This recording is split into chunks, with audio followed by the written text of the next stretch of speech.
tardes. Continuaremos con la lectura de la revista Punto Final del martes 17 de febrero de 1970. Bien. Comencemos. La vía pacífica para Chile. La policía ya empezó a matar revolucionarios.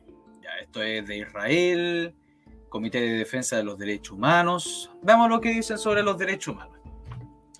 Dice: Punto Final ha venido llamando a la atención en sucesivas ediciones sobre la escalada represiva que tiene lugar en nuestro país. La policía civil y uniformada, en efecto, está pisoteando de manera flagrante las garantías de los derechos humanos. Si esta cuestión de los derechos humanos viene desde tiempos inmemoriales. Y recuerden que todavía esto es gobierno de Frei. ¿Ya? Los comunistas nunca alegan sobre el gobierno de Frei, pero acá estamos viendo de que supuestamente, y esto lo pongo en el supuesto, el gobierno de Frei pasaba por los derechos humanos. Pero bueno, ustedes saben que muchas veces son estas cuestiones dichas por los comunistas. Pero eso quiero dejar claro, siempre alegan con el gobierno militar, pero nunca tocan el gobierno de Frei. Y acá estamos viendo que se quejan del gobierno de Frei por eso. ¿Ya? Sigamos. Jóvenes comunistas cubanos desmienten al diario El Siglo. Ya, veamos qué dice. La Habana, la política de principios y posiciones teóricas que sustentan la revolución cubana ante los movimientos que se enfrentan realmente contra el imperialismo yanqui están avaladas por una práctica consecuente y solidaria, afirma en una respuesta del Comité Universitario UJC-FEU, del comentario firmado por Eduardo Lavarea, publicado por el diario El Siglo. Ya vemos qué dicen, si no nos saltamos porque parece una polémica entre comunistas nomás, pero vaya. Dice: respuesta del Comité Universitario UJC-FU al comentario firmado por Eduardo Labarca. El pasado 28 de enero apareció con grandes titulares en la primera plana del diario El Siglo, órgano oficial del Partido Comunista Chileno, un escrito firmado por Eduardo Labarca, en el cual se expresan declaraciones formuladas por el estudiante chileno Sergio Muñoz Riveros. En este comentario se destacan apreciaciones personales sobre la política de la Revolución Cubana y sobre conversaciones de nuestro comandante en jefe Fidel Castro y otros dirigentes de nuestra revolución, en las cuales Muñoz estuvo presente con un grupo de dirigentes estudiantiles de diversos países latinoamericanos.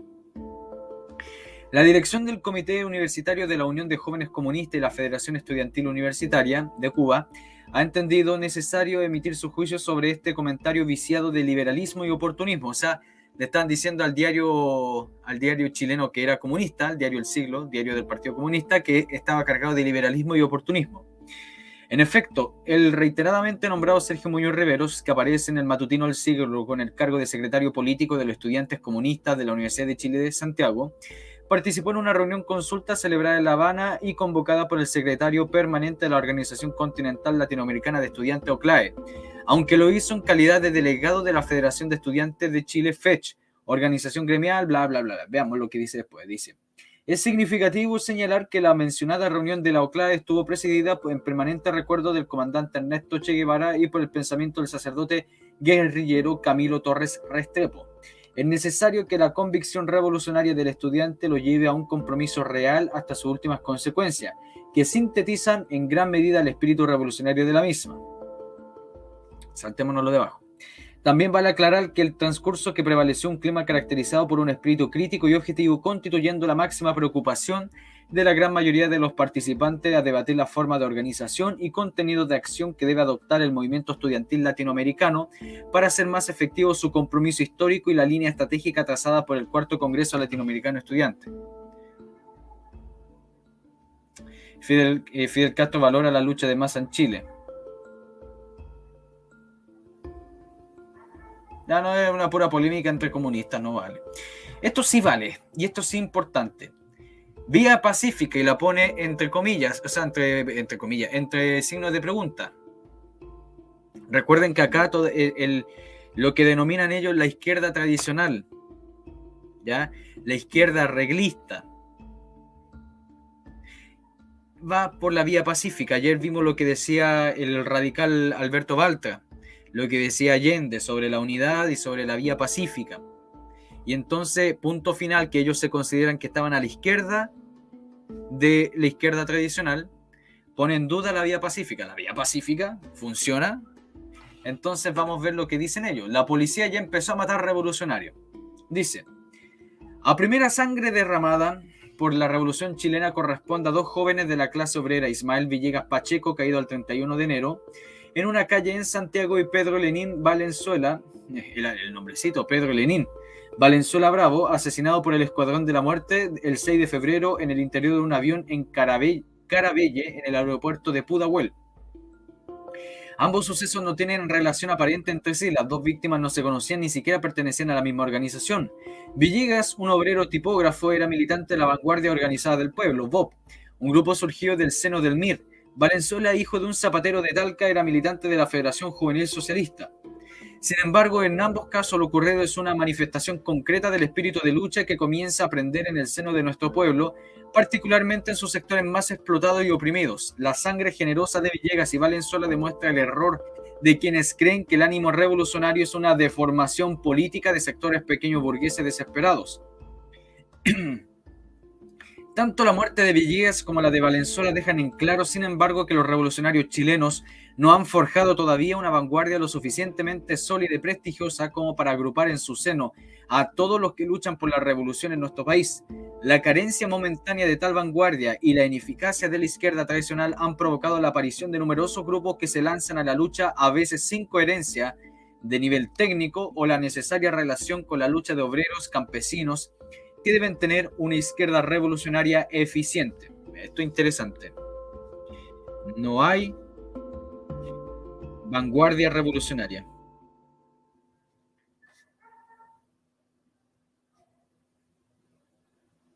Y que te lo diga punto final, eso es interesante. No había vanguardia revolucionaria. La vanguardia revolucionaria son los tipos que están dispuestos a ir a matar, a eso me refiero.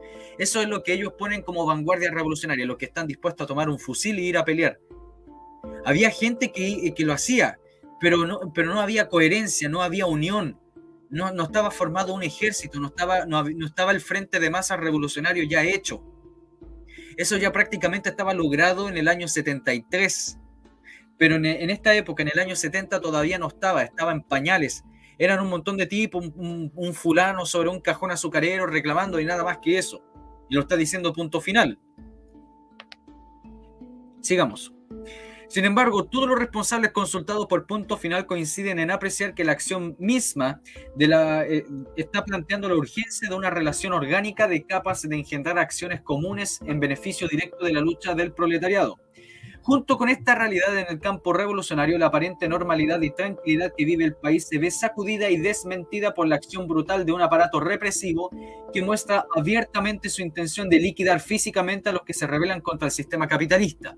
El nivel represivo de los aparatos policiales en Chile pasó sin duda a una etapa superior. Se busca destruir matando a los militantes revolucionarios. Ya no se trata únicamente de las torturas, flagelación, arresto, allanamiento ilegales. El aparato represivo del Estado burgués está ahora sediento de sangre. Quiere liquidar a un enemigo que empieza a insurgir y adivina poderoso, respaldado en definitiva por todo el pueblo.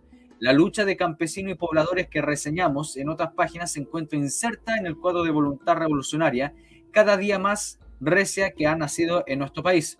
Esta lucha y este enfrentamiento entre las vanguardias armadas del pueblo y el aparato represivo del Estado ya cobró sus primeras víctimas, Ismael Villegas y Pedro Lenín Valenzuela.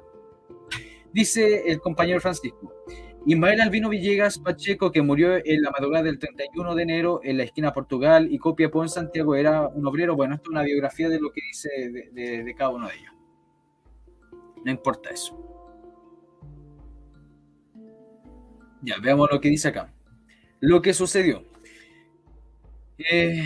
Ismael Villegas Pacheco, la noche del 31 de enero, cumplía junto con otro compañero una misión asignada a ellos por su organización. Recuerden que este fulano era del VOP, tenían una misión, ¿ya? No es que estaba el tipo barriendo la calle y se lo llevaron. Ambos viajaban en un auto y chocaron en la esquina de Santa Elena con Avenida Mata. Un carabinero se acercó al lugar del accidente. Villegas y sus compañeros huyeron ya que no tenían los documentos del auto que habían sido expropiados días antes. Cuando ellos dicen expropiado significa que se lo robaron. Ya no, ellos no, acá en punto final no ocupan la palabra robar, significa expropiar. Fíjense cómo dan vuelta las palabras. Aunque en términos revolucionarios es correcto, pero en términos éticos, moral que tenemos toda la gente, no, eso es incorrecto. ¿Ya? Porque ellos estaban escapando. Porque chocaron. ¿Se fijan? O sea, acá punto final miente descaradamente. El carabinero Luis Avendaño Orozco lo siguió por la calle San Camilo, donde se inició el intercambio de balazos. La carrera continuó hasta Copiapó con Portugal, en donde el carabinero los alcanzó en un taxi que hizo parar en el camino. Villegas se parapeteó detrás de un auto desde donde contestó el fuego de la policía, o sea, estuvo disparando. Fíjense, o sea, y cuando a nosotros nos presentan la historia, lo mismo en todas las masacres, entre comillas, masacres de la historia de Chile que ha hecho los carabineros, el ejército, según la visión de los comunistas, solamente cuentan obrero asesinado y los demás no lo cuentan. Bueno, ahí lo tienen. Ya, saltémonos todo esto porque es pura pérdida de tiempo. Ahí están llevándose al fulano, etc. Esto es universitario en la lucha armada, pero en Brasil. Isla de las Flores, no nos interesa. Comité del apoyo a la lucha del pueblo boliviano. Volveremos a las montañas, un grito rebelde, una canción libertaria. Canción libertaria, ojo. Recuerden que los anarquistas a principios del siglo, ellos ocupaban la palabra libertario. Los comunistas también utilizan, y los anarcocomunistas también utilizan la palabra libertaria. Hoy en día no lo utilizan porque piensan que los libertarios son de extrema derecha. Pero ahí ustedes pueden ver. Bien, esto sí no importa. Tendencia antirreformista en la lucha sindical. En una coyuntura como la actual se vuelve decisivo canalizar adecuadamente el impulso espontáneo para que desarrollándose y organizándose alcance los resultados más eficaces. Para ello, para estar en condiciones de golpear en el momento más oportuno, concentrando la mayor cantidad de fuerzas, es necesario adelantarse a los hechos. Esto supone organizarse superando la etapa espontaneista. ¿Ya? Recuerden que acá en la revista Punto Final todos son de extrema izquierda. Bueno, ellos se burlan de eso, pero todos están a la izquierda de la izquierda tradicional. Eso quiero dejar claro. Y depende mucho del redactor, del que hace el artículo. Porque hay algunos que tienen una línea más foquista. Nosotros ya lo leímos con el caso del Che Guevara, en el texto del Che Guevara. El foco no es esperar la coyuntura, sino ellos hacer la coyuntura. En cambio, acá estamos viendo que lo que dice esta gente, o bueno, el escritor de esta cuestión, es que hay que esperar una coyuntura, pero no hacerlo espontáneamente, no que salga solo, sino esperar el momento justo y lanzarse. Luego sigamos. Supone un plan de lucha que establezca objetivos, criterios de trabajo y medidas conjuntas escalonadas a partir de una valorización global de la situación. Supone una dirección que encabece y dirija efectivamente, que sea capaz de determinar los hechos en lugar de correr tras ellos una vez que se han producido.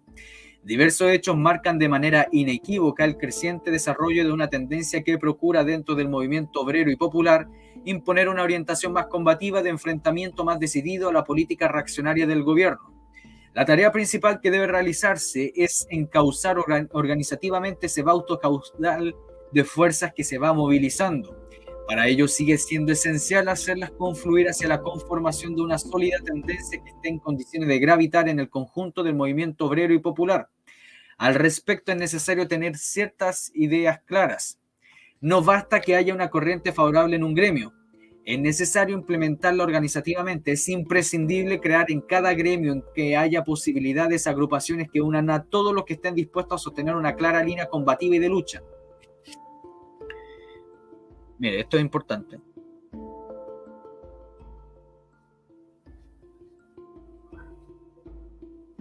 Página 14.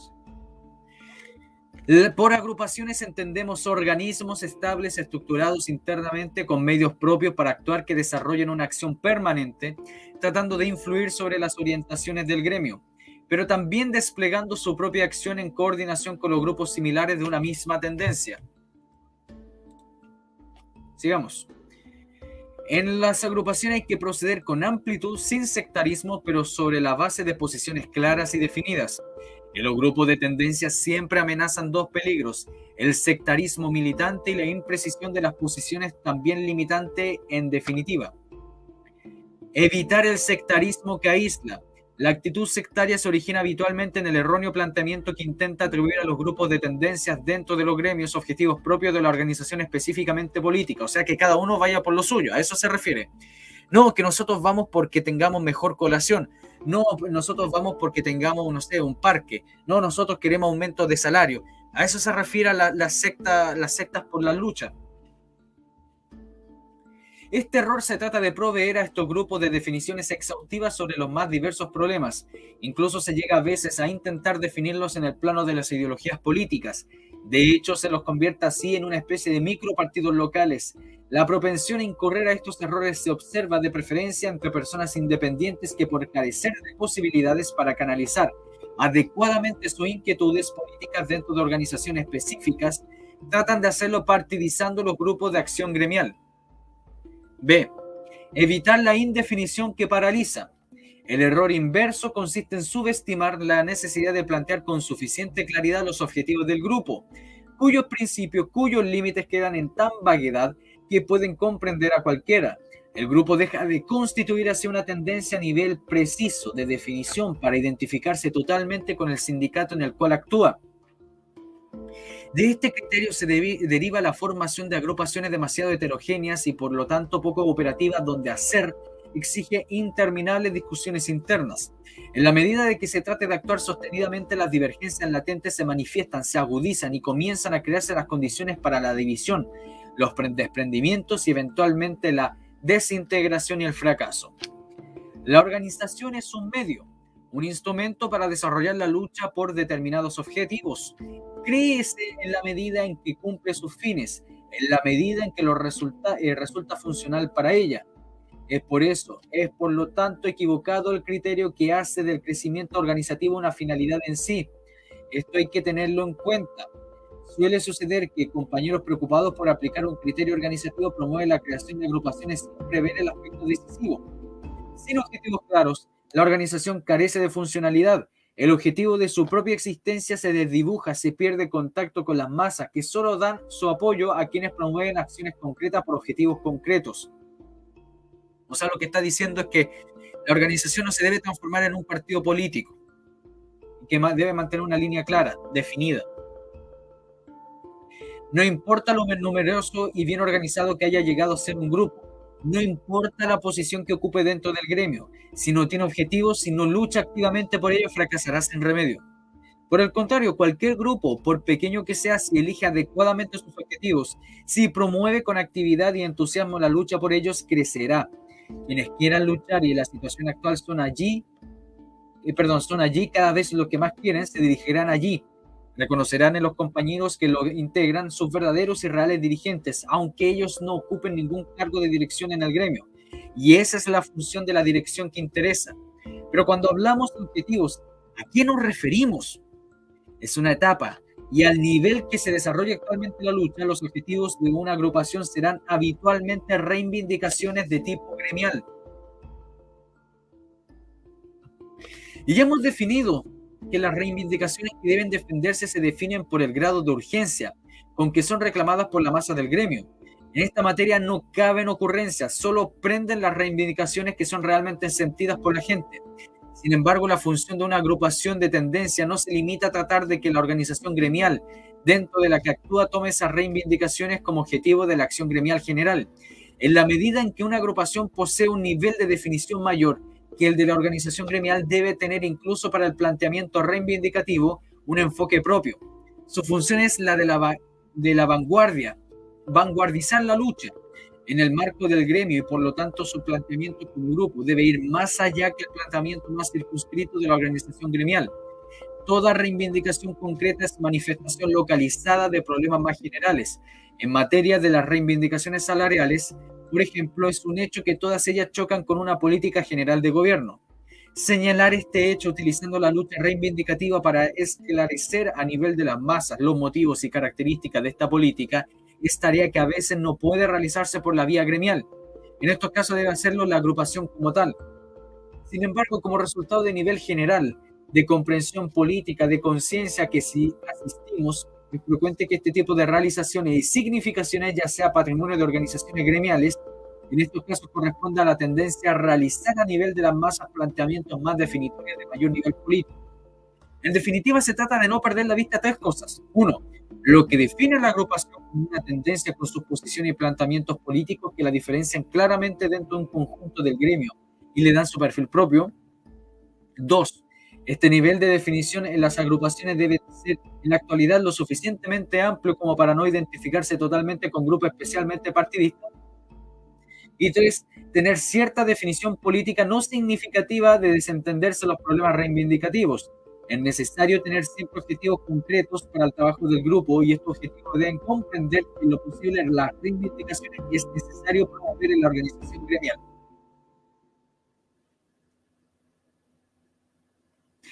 Eso, mire, mire qué interesante. O sea, significa primero tener obviamente una línea de acción dentro de un gremio. No significa que el gremio se transforme en la organización, sino que dentro del gremio hay una organización o hay distintas organizaciones, pero ancladas a un objetivo en común. En segundo lugar, no ser parte de una secta política, tener cierto grado de independencia, pero tampoco abstraerse de la ideología o de las líneas reivindicativas de un partido. Y tres, obviamente, también tener definida políticamente lo que están haciendo. No pueden estar en la vaguedad, no pueden ser como el PDG, que no son ni chicha ni limonada. No pueden ser así, tienen que tener una línea única de acción. Pero insisto, sin caer en la secta. Sigamos. Oh, qué bueno mire. Propósitos del MIR. Insisto, para la gente que recién está llegando, cuando habla de expropiaciones se refiere a robo. Ellos acá no llaman robo cuando un empresario gana plata. Ahí ellos dicen robo.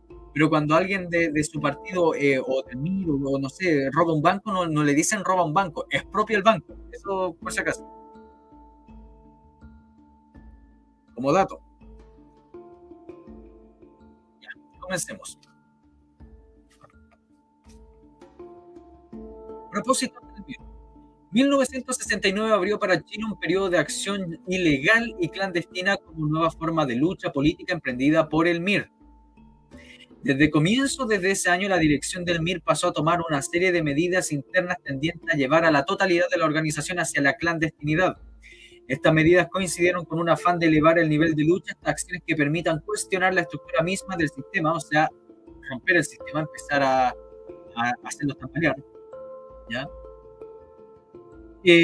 Cuestionar la estructura misma del sistema y abrir así de forma directa el camino hacia la lucha armada para la conquista del poder, fin para el cual fue creado el MIR.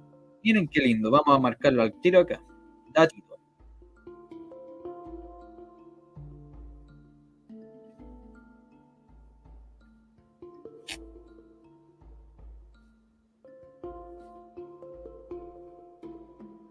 Ya, sigamos.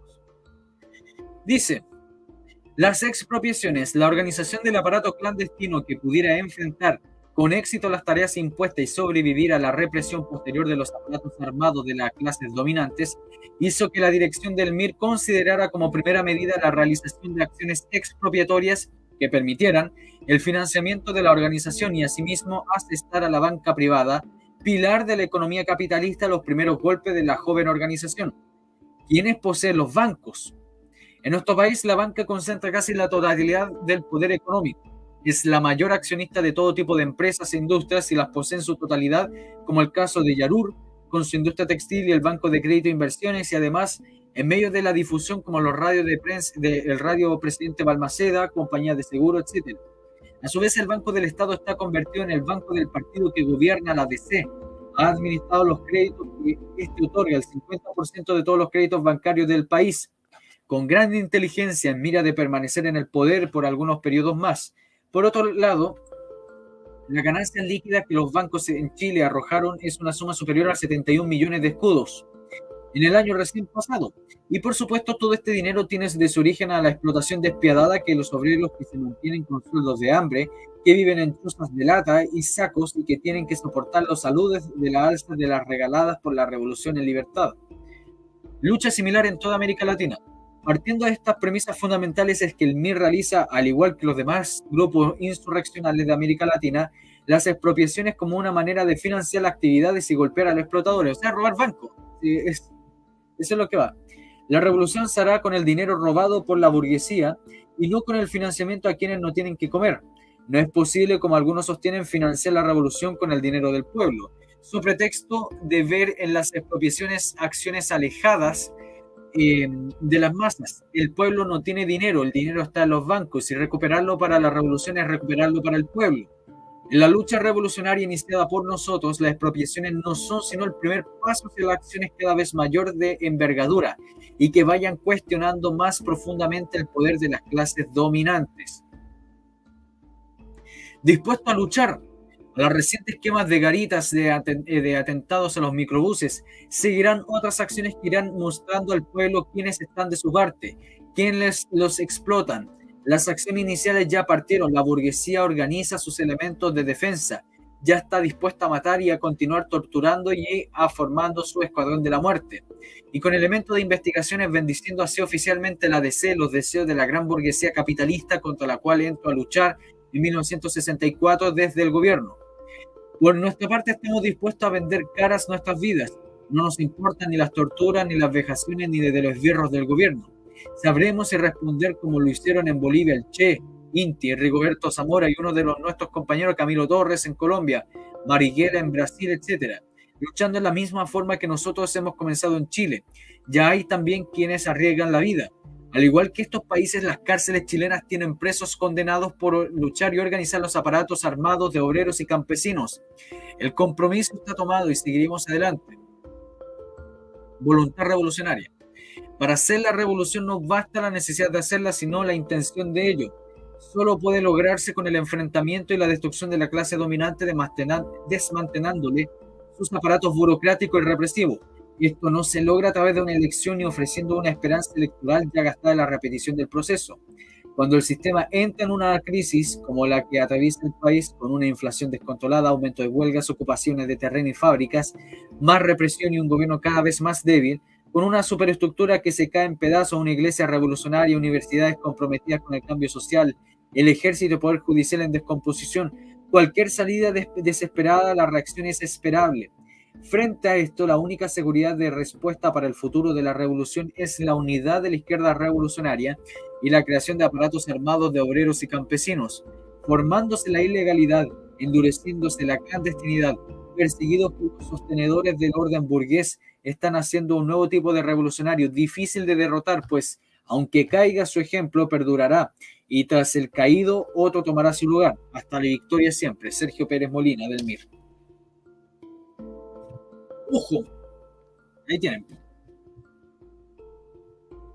Y había gente diciendo, había mucha gente, bueno, no mucha gente, pero un par de personas diciendo, ¿para qué lee uno estas revistas Punto Final? Porque yo perfectamente podría ir a los museos o al archivos y simplemente pesco el Mercurio y era. Y no es porque caiga una cierta parcialidad porque estoy leyendo puros diarios de derecha, sino porque no está el trasfondo de todo. Y acá esta gente te cuenta las cosas claras como claras como el agua. Lo que van a hacer, lo que tienen propuesto, de lo más profundo hasta lo más superficial. Por eso nos estamos dando la pega de leer toda esta revista. Yo sé que a ustedes no les gusta, a mí tampoco, pero hay que hacerlo, ¿no?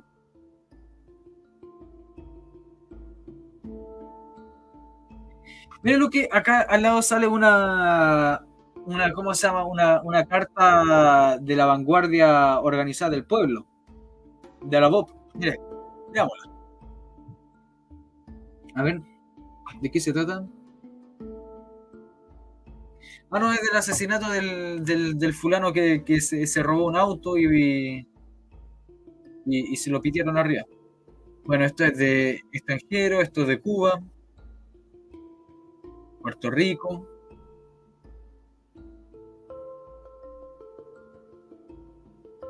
Esto no es de acá.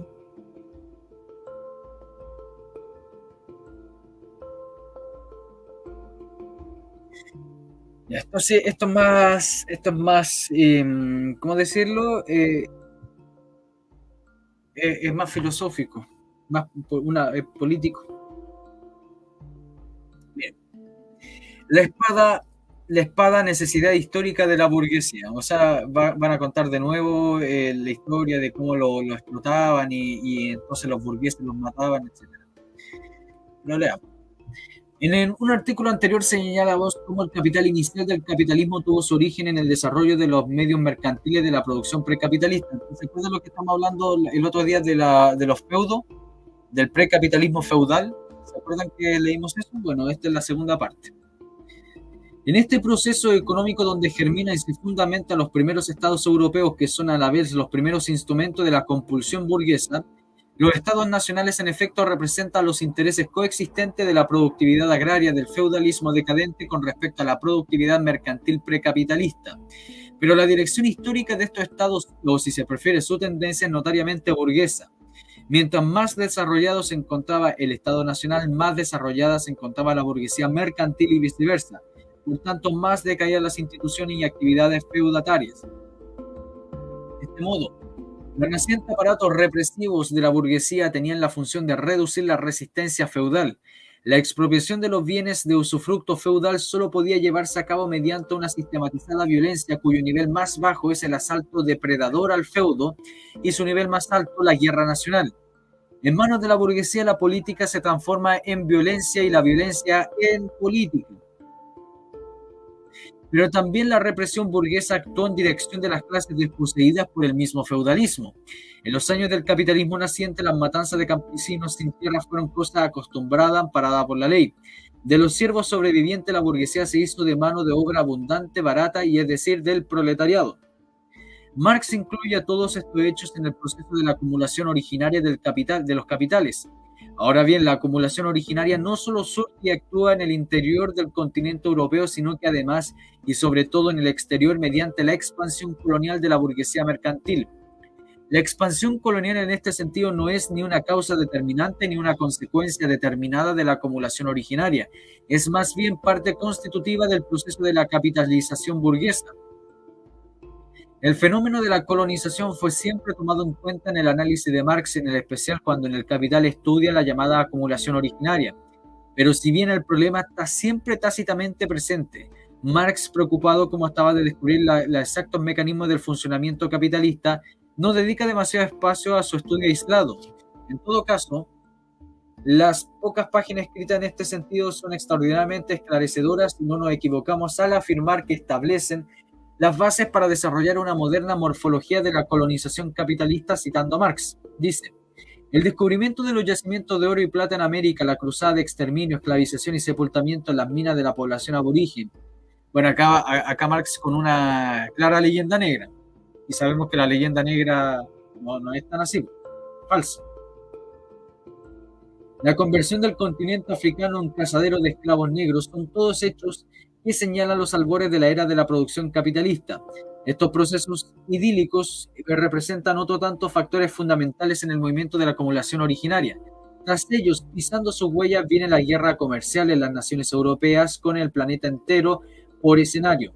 Rompe el fuego en el alzamiento de los Países Bajos, sacudiendo el yugo de la dominación española. Cobra proporciones gigantescas en Inglaterra con la guerra antijacobina. Sigue ventilándose en China en las guerras del opio, etc. El objetivo inicial de las empresas colonizadoras europeas a partir del siglo XV era pues la succión de metálico, oro y plata, dos metales que a su vez expresan necesidades de la burguesía mercantil europea. Es gracias al oro y la plata que la burguesía puede obtener el suficiente capital como para emprender acciones de gran magnitud en el interior del mismo continente europeo. Bueno, eso ya nosotros lo podemos refutar. Nosotros ya leímos a Le Goff diciendo que no, en el siglo XV no es que parta lo que es el capitalismo moderno. Nosotros estamos viendo ya grandes acciones comerciales ya en el siglo XII. Si bien no existía tanto capital en oro, pero también había otro tipo de capital en el cual se ocupaba para las transacciones. Así que, fíjense, nosotros ya refutamos esa cuestión que dijo acá. Pero bueno, sigamos. Pero para metalizarse, la naciente burguesía debe servirse del Estado. Los estados europeos son, pues, movilizados fuera de la Europa. En Asia y África, en Indoamérica, los conquistadores roban, matan en nombre del Estado, es decir, en nombre de Dios y del rey, que es ya un Estado precapitalista. Cuando Pizarro es un ejemplo, atraviesa con una espada el vientre de un aborigen, piensa que su espada es el brazo de Dios.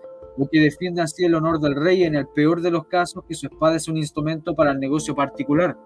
Pero lo que seguramente Pizarro no sabe es que la espada es el medio requerido por la acumulación originaria de capitales. No sabe que su espada es una necesidad histórica de la burguesía, porque sin espada, sin cuchillo, sin polvo, el capitalismo no puede salir adelante. El enajenado conquistador, a fuerza de saqueo o crimen, estaba sacando a la luz la sociedad nueva, pues la fuerza es la comadrona de toda la sociedad vieja que lleva a sus entrañas otra nueva. También ella es una potencia económica. Bueno, ¿y los indígenas qué hacían? Si lo miramos de esa forma, o sea, los únicos que tenían una forma de capitalismo salvaje o precapitalismo eran los europeos, pero en cambio los indígenas que se pasaban matando entre ellos, no, ellos no. Bueno, Marx no explica eso. Tira sus críticas de la leyenda negra, pero no, pero esa crítica no. Contra los indígenas no.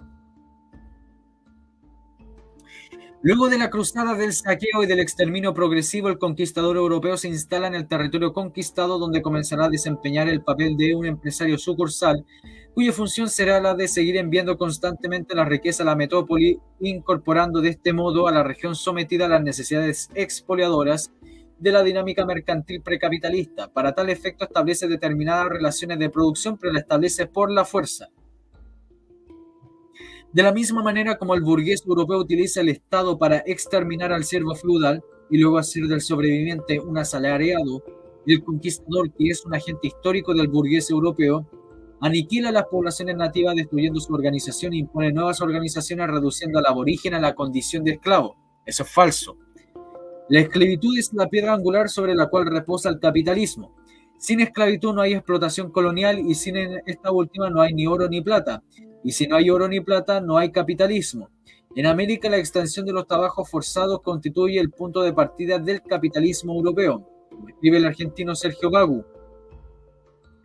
La esclavitud americana fue el más extraordinario motor que tuvo la acumulación del capital comercial europeo, y esta a su vez la piedra fundamental sobre la cual se construyó el gigantesco capital industrial de los tiempos contemporáneos, capital industrial que, necesitado como estuvo tempranamente de productores y consumidores libres, atacó desde el siglo XIX la institución de la esclavitud como funesta para sus propósitos. Indirectamente, por la esclavitud del indio y del negro resultó indispensable para que, mediante el secular proceso de acumulación capitalista, pudiera la Europa occidental tener industrias modernas y los Estados Unidos alcanzar en el siglo XIX su espectacular desarrollo económico. El esclavo no es un hombre para el amo, es cosa. Para el amo burgués es cambiable. Bueno, eso es falso también. Nosotros ya hemos leído sobre la esclavitud de los negros, hemos leído harto sobre los esclavos en la época de la colonia. Y el esclavo no era una cosa. Si bien no tenía un libre albedrío total, pero no era una cosa. No eran como los esclavos que tenían los vikingos, no eran los esclavos que tenían pues, los paganos. No. Estaban amparados por la ley.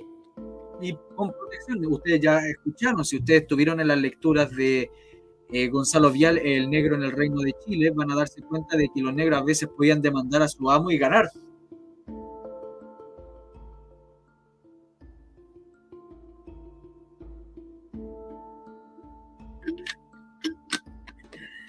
Sigamos.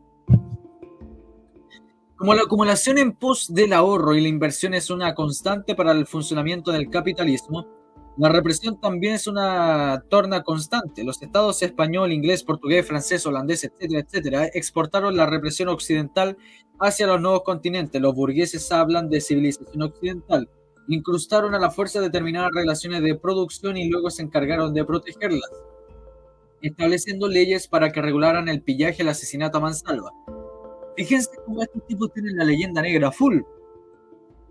Que los clásicos del marxismo tuvieran siempre en cuenta el fenómeno de la colonización como principal impulso del desarrollo del capitalismo queda demostrado por la referencia que Marx y Engels hacían al respecto del manifiesto comunista. El descubrimiento de América y la circunnavegación de África ofrecieron a los burguesía en ascenso un nuevo campo de actividad: los mercados de la India y la China, la colonización de América, el intercambio con las colonias, la multiplicación de los medios de cambio y de las mercancías en general imprimieron el comercio de la navegación y la industria un impulso hasta entonces desconocido y aceleraron con ello el desarrollo del elemento revolucionario de la sociedad feudal en descomposición. Ahora bien, sobre la caracterización de la economía colonial se han escrito muchos e interesantes trabajos, pero aún queda, por ejemplo, desarrollar más plenamente, de acuerdo a los métodos de entrega del marxismo, las formas represivas originales que impusieron los estados europeos en Asia, África y América, como si ellos no hubieran tenido estados represivos. O sea, cuando los aztecas obligaban a pagar tributo a las ciudades y si las ciudades no pagaban, las destruían por completo. Eso no es represión. Lo mismo los incas. Los chinos tampoco. Los chinos tenían un manso imperio, pero no practicaban la represión. O sea, la represión solamente la posee la Europa occidental burguesa. Los demás no tienen represión. Es indudable que los Robinsones, sin sus espadas, haciendo referencia en términos de la terminología, terminología empleada por Engels en el Anti-Düring fue muy desarrollada, que hubieran tenido sus medios productivos, no habrían podido exterminar o esclavizar nuestros viernes. Por eso, junto de hablar de una acumulación originaria, también es posible hacer referencia a una represión originaria, gracias a lo cual el capital acumulado pudo reproducirse a nivel mundial. Al mismo tiempo, el capitalismo iba a reproducir la violencia represiva por todo el mundo.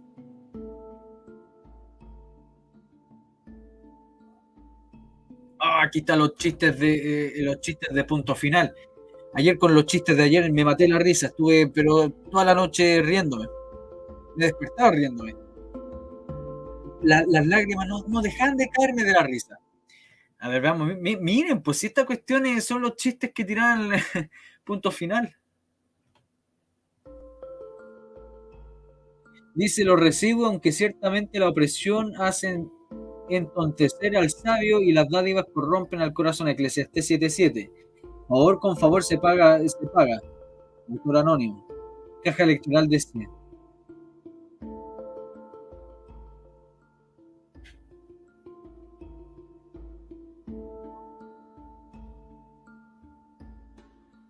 Ya.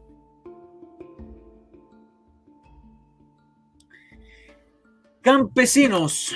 Ñuble, la alianza gobierno-hacendados. Recuerden que en las primeras revistas punto final que leímos, aparecía de que en el Ñuble se estaban tomando muchas tierras, grupos de extrema izquierda.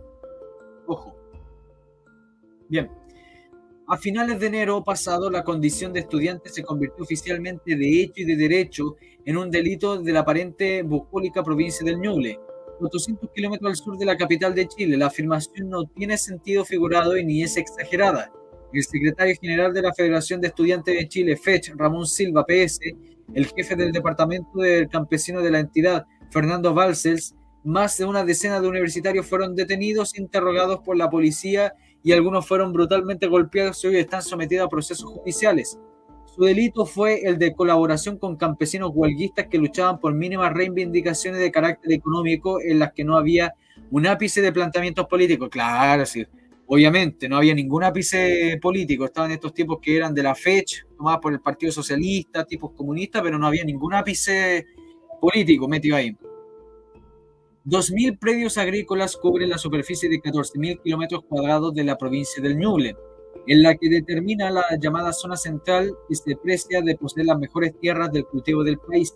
El reciente conflicto en 210 fondos de la región, con la participación de más de 6.000 campesinos, demostró hasta qué punto se mantiene intacta la estructura agraria semifeudal de Chile, comprobó el desarrollo del espíritu de lucha de los trabajadores del campesino y simultáneamente desnudó la férrea alianza de hecho entre el gobierno demócrata cristiano y los grandes hacendados que eran demócratas cristianos, porque recuerden que con la reforma agraria que hizo Frey, los primeros que terminaron siendo expropiados fueron la gente de derecha, no las personas de DC, no los tipos que tienen grandes tierras de DC, sino los tipos que eran del Partido Nacional o de otros. La clase gobernante de este país movilizó rápidamente todos sus aparatos represivos ante el miedo cerval de lo que en este momento era inexistente levantamiento campesino. Y la acción jugó un rol siempre de desinformación de la opinión pública. Son escasos los chilenos que hoy saben lo que ocurrió realmente en el Ñuble en la última semana de enero. Bueno, no creo que valga la pena leer todo eso, si simplemente fue un evento ahí de unos campesinos que están reclamando y se metieron estos tipos que eran de la fecha.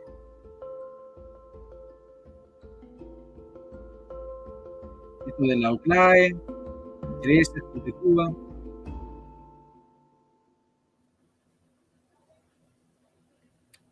Acción directa de los sin casa. Esto sí es importante, porque esta gente son las que se toman las tierras. Y hay que tener claro a qué se refiere. Pobladores, acción directa de los sin casa. La lucha por obtener un terreno donde vivir como seres humanos nos permite resolver plenamente los problemas de las sin casa. Siguen subsistiendo el problema del agua, el del alcantarillado, de la salsa, de la represión, etc. La experiencia nos ha enseñado que la solución definitiva a nuestros problemas pasa por la toma del poder por los trabajadores, lo que solo puede realizarse luego de la destrucción violenta de nuestros enemigos de clase. ¿Qué significa eso? Si no, no es necesario profundizar en los vocablos marxistas. Repitamos. La experiencia nos ha enseñado que la solución definitiva a nuestros problemas pasa por la toma del poder por los trabajadores, lo que solo puede realizarse luego de la destrucción violenta de nuestros enemigos de clase. ¿A qué se refiere destrucción violenta? Ustedes escríbanlo en el chat.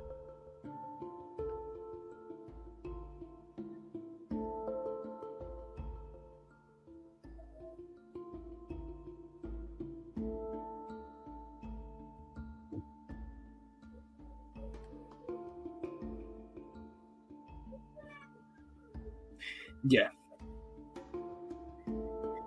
Así sintetizó el jefe del campamento 26 de enero, Víctor Toro, el análisis de la experiencia de los pobladores sin casa que representa. La conversación con el dirigente se desarrolló entre trozos de lona, cajones y latas viejas que servían para albergar a gran número de familias sin hogar. El campamento no tiene agua ni luz. El jueves 22 de enero, pasado 500 familias sin casas procedieron a ocupar ilegalmente los terrenos que están junto a la población Lavandera, a la altura del paradero 28 en la Gran Avenida.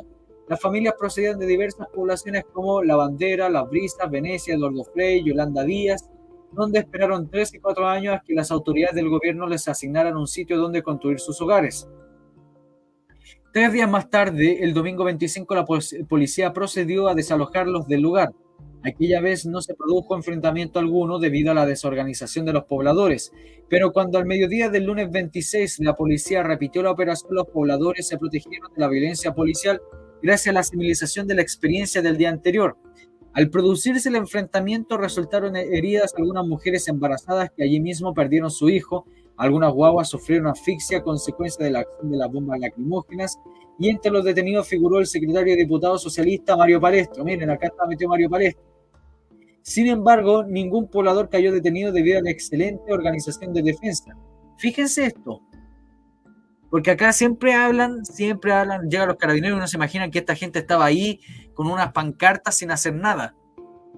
Pero fíjense que por lo menos Punto Final tiene cierta veracidad cuando cuenta la historia. Dice: sin embargo, ningún poblador cayó detenido debido a la excelente organización de la defensa. ¿Qué significa organización de defensa? Luego del choque, los pobladores permanecieron en el lugar. Si hay grupo de defensa, significa que tienen cosas con que defenderse, que mantener a raya a los carabineros. Piedras, palos, siempre son así, incluso en algunos casos armas. Bueno, esto es un funcionario perseguido. A ver, leamos. El lunes por la tarde visitó el campamento el encargado de la área de Corjavit, Antonio González, quien apoyó la actitud de los pobladores y luego que carabineros se comprometieran a no atacar a las familias sin casa.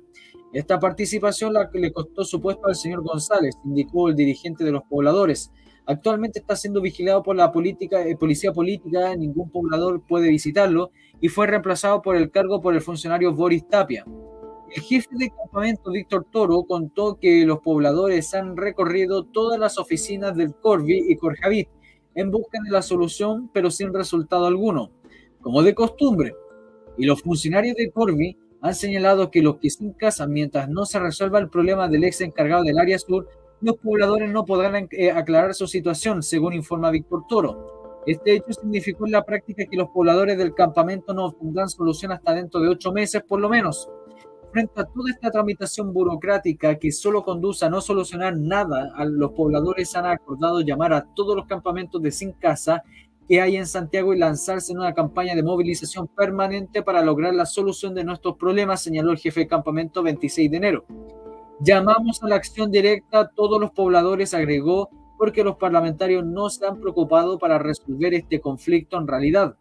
Dudamos que los parlamentarios puedan cumplir con los objetivos que dicen que los representantes de la voluntad popular han de desempeñar. El objetivo más claro está en el apaleo que sufrimos en carne propia. Aquí habían parlamentarios, pero ninguno de ellos pudo impedir la violencia policial. Tampoco pudieron impedir las masacres del 23 de noviembre del 67 y la de Puerto Montt. Bueno, esa, como ya saben, lo que pasó en La Pampa de Irigoyen, toda esa cuestión está en un video que yo tengo en el canal. La matanza de Puerto Montt y todas esas cuestiones, para que lo vean en el canal, para que vean lo que realmente pasó y no el chamullo que cuenta Punto Final. Y aquí donde tenemos que indicar algunos militantes de la izquierda no tradicional han estado colaborando con nosotros, especialmente queremos hacer mención al médico del movimiento de izquierda revolucionaria que estuvo atendiendo a nuestros enfermos, pero que fue luego detenido por la policía política por haber cometido el grave delito de ayudar a los pobladores. Su atención médica fue gratuita, cosa que no quiso hacer el Hospital Barros Luco, donde fuimos a solicitar ayuda. Hasta ese momento, la única organización política que ha colaborado directamente con los pobladores del campamento 26 de enero ha sido el MIR, dijo Toro. Los pobladores estamos muy agradecidos a esos compañeros revolucionarios quienes han planteado públicamente que estarán junto a nuestras luchas hasta las últimas consecuencias. Los pobladores han recibido también la ayuda de los estudiantes industriales, junto de vecinos, habitantes de las poblaciones cercanas del campamento. Voy a marcar acá como datito curioso, el MIR apoyando. Página 32. Sigamos. La unidad de los trabajadores, expresó el dirigente, se ha dado en la acción concreta en el enfrentamiento contra nuestros enemigos de clase, contra los burócratas de todo tipo, y no por medio de acuerdos entre dirigentes. Y estas acciones, como son las tomas de terrenos, han posibilitado por primera vez la solución de los problemas de los sin casa. Es más, la solución llegó gracias al empleo de la fuerza y la violencia de los trabajadores, rompiendo el marco establecido por las leyes que dictan la burguesía y sus servidores. Los pobladores actúan ilegalmente, afirman los señores que tienen casa, comida y comodidades. Sin embargo, agregó, esta ha sido la única forma de lucha que ha dado resultados positivos. Ya hemos pasado muchos años confiando en la buena voluntad que las burócratas del gobierno y de los parlamentarios de izquierda hemos aprendido a no creer en sus promesas que jamás cumplen. Ahora solo lo confiamos a nuestra propia fuerza y a nuestra decisión de lucha. Tareas cumplidas. Los pobladores del 26 de enero se han preocupado en realizar una campaña de agitación y propaganda. Así emitieron una serie de proclamas como la que titularon a los pobladores de Santiago, donde llaman a todos los pobladores de la capital a elaborar un programa de acción común que obligue a las autoridades a dar solución inmediata a los de sin casa. No obstante, estas tareas propagandísticas se han visto obstaculizadas por la policía política. Según informó el jefe del campamento, los pobladores realizaron una marcha que logró llegar hasta Franklin desde el paradero 28 de la Gran Avenida. En esa columna que pretendía llegar hasta el centro de la capital se introdujeron grupos de detectives de la APP, o sea, de la policía política, a ellos, los carabineros por si acaso, los carabineros y la PDI, ellos lo llaman policía política, y que junto con el grupo móvil, esto es interesante sobre el grupo móvil de carabineros. Y en el gobierno de la Unidad Popular, yo creo que ustedes se acuerdan del grupo móvil de carabineros, Allende lo eliminó. Pero bueno, todavía Allende no llega, pero recuerden eso. En esta ocasión la prensa, incluso la llamada prensa de izquierda, se hizo cómplice de estos defensores del orden al negarse al publicar informaciones sobre lo sucedido y las denuncias de los pobladores. Por ahora, en el campamento 26 de enero ya se han levantado una policlínica, una cooperativa de alimentos y un centro cultural. Todo ello se ha realizado tan solo con la firme determinación de los pobladores de poseer un lugar donde vivir dignamente y un techo bajo el cual cobijarse. El dirigente Víctor Toro expresó esta decisión cuando afirmó, está mal redactado ese pedazo, pero ya bueno, advertimos a la Corvi que nuestra lucha seguirá por todos los medios y hasta las últimas consecuencias para obtener la solución real de nuestros problemas.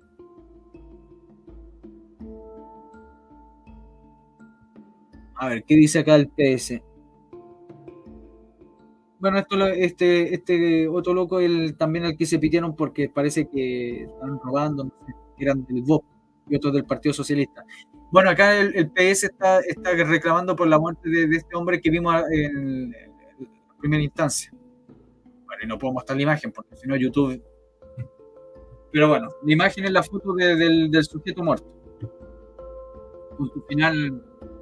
Antes las revistas y los diarios eran bastante crudos por si acaso. Ustedes deben acordarse. Ya, dejémoslo hasta acá. Terminamos la revista.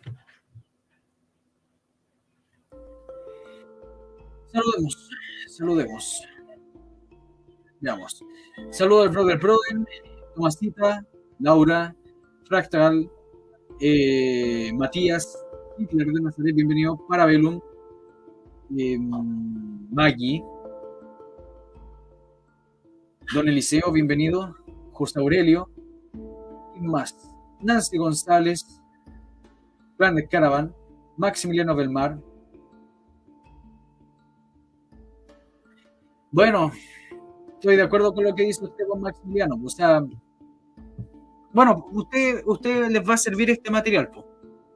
Este material no lo tiene nadie, no lo está mostrando nadie, pero igual hay muy poca gente que le interesa escuchar lo que pasó ahí. Pero esperemos, y Dios quiera que sea así, porque si no, no es así, yo les prometo que termino todo.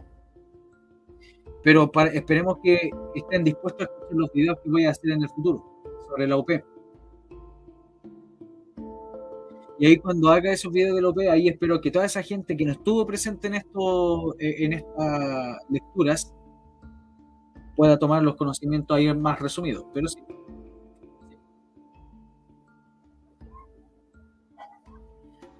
Saludos, Matlas. Leí Matías, pues es Matlas. ¿Quién más? Jorge Ulloa. Herman Mans. Y Carol Veloso. Que bueno, me alegro mucho. Sí, el grupo móvil eran, sí, las fuerzas especiales. Dijimos hasta acá, recuerden por favor difundir, hagan ese trabajo, hagan el trabajo militante que tienen que hacer en el mundo virtual. Dejar likes, compartir, suscribirse, spamear por todos lados lo que está haciendo este canal. Porque si queremos dar la guerra histórica, no se puede quedar solamente en este canal y en este nicho y con 20 y tantas personas, ni con 50, ni con 200, ni con 2000 personas. Debe llegarle a todas las personas posibles. Entonces su labor es difundir todo lo posible que pueda. Y más, porque este año es un año decisivo para la historia de nuestro país. Son 50 años desde el pronunciamiento militar y si no seguimos haciendo nada, entonces van a seguir envenenando la cabeza a los cabros chicos. Entonces, por eso es fundamental que cuando yo empiece a sacar los videos de la UP, se los difundan a medio mundo, incluso hasta el extranjero. Porque de esa forma podemos hacerle contrapeso a estos comunistas de porquería, a todos estos mentirosos y mitómanos como Baradit. Háganme caso. Esta pega es sumamente complicada, me tiene con los nervios, pero hecho punta. Estoy leyendo no sé cuántos libros a la vez, sin contar esto. Están atacando el canal. Entonces, es fundamental que hagan su pega. Eso. Y recuerden que el canal está desmonetizado, siempre lo recuerdo, el canal está totalmente desmonetizado. Así que recuerden, si quieren ayudar a este canal de historia, pueden ayudarlo por Flow. Todo eso sirve para seguir yo comprando más material y para empezar a movilizarme hacia Santiago y hacia Valparaíso. Porque obviamente los micreros no me van a llevar por mi belleza. Así que nos vemos para la próxima, nos vemos mañana si Dios quiere. Seguiremos leyendo la revista Punto Final, están muy interesantes.